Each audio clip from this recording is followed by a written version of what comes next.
Hola, ¿qué tal? ¿Cómo están? Bueno, el teórico del cual voy a hablar hoy es sobre intervención en la educación.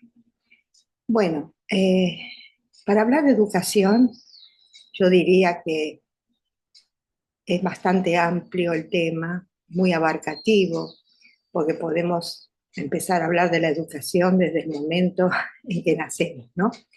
Pero bueno, si nos tenemos que abocar al ciclo primario, ciclo secundario, que es bueno cuando empieza el niño o la niña a conectarse con el mundo de la lectoescritura, con el mundo de las operaciones más complejas. Bueno, podemos decir que hoy en día hay mucho, ¿no?, por modificar, hay mucho por discutir, debatir, porque bueno, todo depende del área en el cual nosotros estemos viviendo, ¿no? Yo estoy en una zona rural donde hay familias las cuales los padres de estos niños que están yendo a la escuela en este momento, de repente no han terminado el ciclo primario, tampoco el secundario. Entonces hay deficiencias de lectoescritura y de otros conocimientos desde la familia, y la familia no los puede ayudar, como en el caso de otras familias que sí los padres pueden orientarlos. De todos modos, uno percibe, más allá de eso, una dificultad, y que sí se ve en las pruebas que se han realizado varias veces, deficiencias en la comprensión de texto, ¿no? Y entonces acá hay que poner el foco, porque de dónde proviene esa dificultad de poder interpretar un texto, ¿no? Yo entiendo que si desde la primaria no se ha enseñado a los primeros años esto, se hace más dificultoso, ¿no? Yo que doy clase de apoyo también en el ciclo secundario, me doy cuenta del problema de interpretación, el problema de realizar una síntesis, el problema de una síntesis. Son tiempos distintos al que por ahí mi generación atravesó a nivel de educación. Son tiempos atravesados por la tecnología, ¿no? Los niños y los jóvenes están cautivados por lo que es el soporte audiovisual, ¿no? No son tanto de ir a los libros, por más que dan textos para estudiar, pero les cuesta leer mucho desde el libro, desde ese soporte, les interesan otras cosas. Si bien no podemos hablar de que mi tiempo, el estímulo por por estudiar era muy diferente, pero sí hay una falta de interés, ¿no? Y hay que ver, yo creo que también tiene que ver en la manera que se dan los contenidos. Entonces, ese es uno de los problemas. El problema, y no porque el niño, la niña o el joven no sea capaz. Hay algo en esto de dar contenidos que está faltando, que de repente no apunta. Y también es importante, por ejemplo, en el área rural donde yo vivo, es poder entender de la cultura, que tienen un lenguaje propio, ¿no? Y por más que uno a veces se le escapa y decir, bueno, esto no se dice así, el tema es que ellos han incorporado ese lenguaje, entonces uno debería respetar el lenguaje también que ellos desde chicos han incorporado, porque en cada lugar es diferente. Bueno, disculpe. Entonces tenemos dificultades en el ciclo primario, en el ciclo secundario, y en el ciclo secundario se da otro tema, no solo el ciclo secundario, ese tema se da en ambos ciclos, que es el de el bullying, ¿no? Voy a hacer una pausa y sí.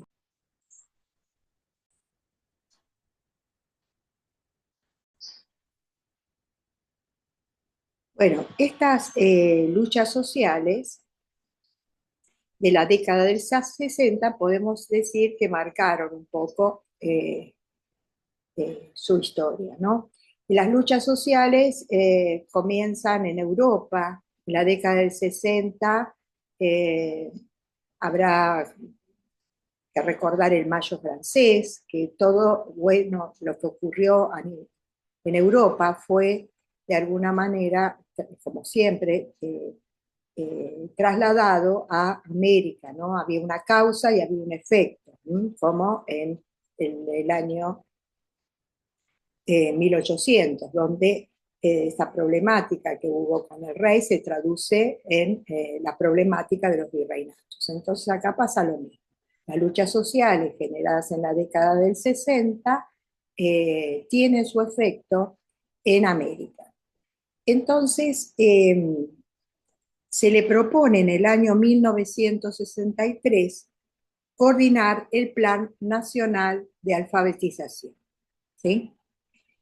En el año, ¿qué pasó? Él empieza a desarrollar este plan con todas sus ideas, pero en el año 1964 viene un golpe militar que lo imposibilita de poder continuar con esto. Es más, él es detenido, luego viaja a Bolivia, pero también en Bolivia estaba la misma problemática que en Brasil, termina en Chile. Y él regresa a Brasil ya en la democracia en el año 1980. Es profesor universitario y participa en programas de formación de maestros, ¿no? Fundamentalmente, su enseñanza estaba abocada a los docentes, ¿no? Formar docentes en la calle, ¿no? Que pudieran realmente enseñar a la población que más lo necesitaba, los más humildes. Por eso eran los docentes, los profesores de la calle. En 1989 se lo nombra secretario de Educación de San Pablo. Dentro de sus obras tenemos la pedagogía de la ciudad en la construcción de una escuela pública, pedagogía de la esperanza, política y educación. Muere en el año 1997 y bueno, pero deja todo un legado de su forma de abordar la pedagogía, una huella muy importante, de una manera distinta, ¿no? De abordar y fundamentalmente de enseñar a ese tipo de población. Entonces, en el año 1961, alfabetiza a los trabajadores de la caña de azúcar, de los ingenios azucareros. Son aproximadamente 300 personas. Y él va a desarrollar una metodología y conceptos principales con respecto a esta idea de la enseñanza. Partiendo de la base que todos tienen un conocimiento, ¿no? Del mundo.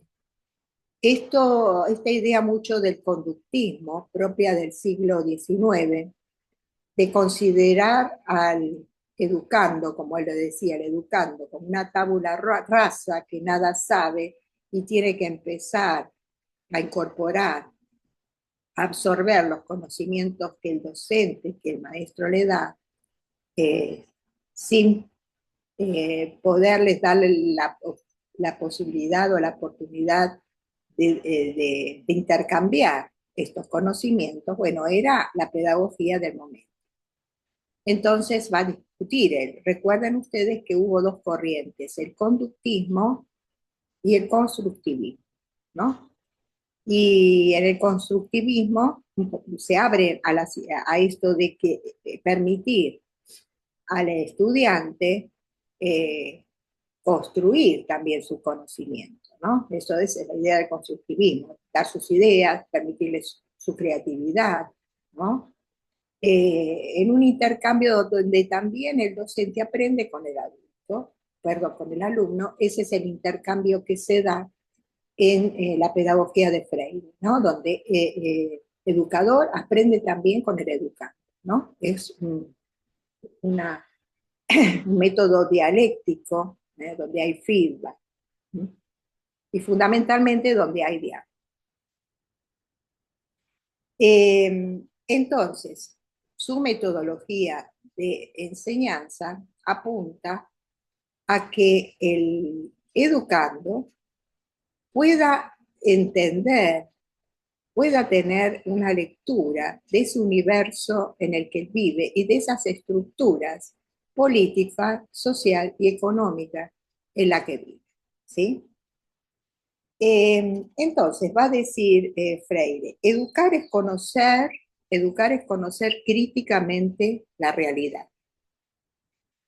En segundo lugar, es comprometerse con la utopía para transformar la realidad. Es decir, la utopía puede ser concretado o no, pero lo importante desde la convicción, desde lo que yo creo que debe ser una sociedad, comprometerme con esa utopía. Y educar es diálogo. Y esto lo va a tomar también de Sócrates. El método socrático que hoy en día eh, se quiere implementar, en algunos casos se implementa en las escuelas, es el dialogar con el alumno.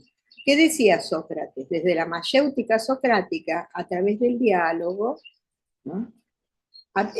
Para Sócrates es el diálogo lo que va a permitir llegar a la verdad. En este intercambio de ideas, ¿no? Es cuando se aborda la realidad. Entonces, la educación representa conocimiento y toma de conciencia. ¿Sí? Eh, Permite una lectura del mundo y esta lectura del mundo es lo que precede a la palabra. Eh, entonces es importante conocer, ante todo, cuando uno va a enseñar a este tipo de población, conocer su cultura, conocer su lenguaje, ¿no? Ese lenguaje propio que tiene. Poder entenderlos.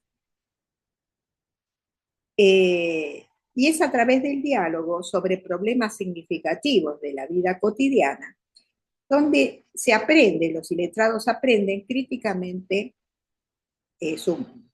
¿No? ¿Qué pensaba Freire? Que había un sistema de dominación que controla la manifestación de toda esta gente, controla desde la palabra, ¿no? Eh, y es un tipo de concepción de que uno sabe y el otro no sabe, que se llama bancaria, es la concepción bancaria de la educación, ¿no? Y conocer el mundo es un proceso colectivo, un proceso no es individual, sino es un proceso colectivo, ¿sí? Donde tiene que haber sentimiento, deseo, voluntad, deseo, sentimiento, voluntad. Eh, entonces, tenemos dos tipos de educación para Freire. Una la va a denominar bancaria, esta educación de tipo hegemónica, donde yo sé y el otro no sabe, y tengo que transmitir los conocimientos y el otro tiene que aprenderlos como yo los doy, o la dialéctica dialógica, donde se permite esto, la apertura, el reflexionar, el analizar la realidad, el poder hablar sobre su situación de vida cotidiana y poder transmitir los conocimientos. Eh, ¿Qué propósitos tiene la práctica educativa? Bueno, por un lado, plantearse para qué conocer, ¿no? Porque esto es algo fundamental. A veces no saben en la escuela para qué tienen que conocer. A favor de quién y para quién. Y acá podemos hablar de los diferentes tipos de escuelas que hay, ¿no? Para qué conocer es todo un tema porque depende de la escuela. Hay escuelas cuya estructura está dirigida a una élite, ¿no? Las escuelas privadas, más caras, que apuntan a que estos estudiantes se formen para ser competitivos en el mercado, ¿no? Siempre con una relación de ganancia, de dinero. Ser competitivos económicamente hablando, sí, tendrán una profesión particular, pero la idea es esa, competir en el mercado. Hay otras escuelas, más de clase media, baja, que los preparan para conseguir un trabajo, ¿no? Muchas veces se les dice eso, bueno, tenés que estudiar para el día de mañana poder conseguir un trabajo y obviamente tu sustento. Pero no se les transmite la idea principal de la educación, ¿no? Para justamente no ser manipulado, no ser dominado, tener las propias ideas, poder reflexionar, analizar sobre la realidad, poder ser libre. Libre es no ser dominado por las ideas de otro. Entonces, educar también es una práctica política, ¿no? La educación no es neutra, y toda práctica educativa es política, involucra valores, involucra proyectos e involucra utopías, ¿sí? Vamos a continuar entonces en el segundo video.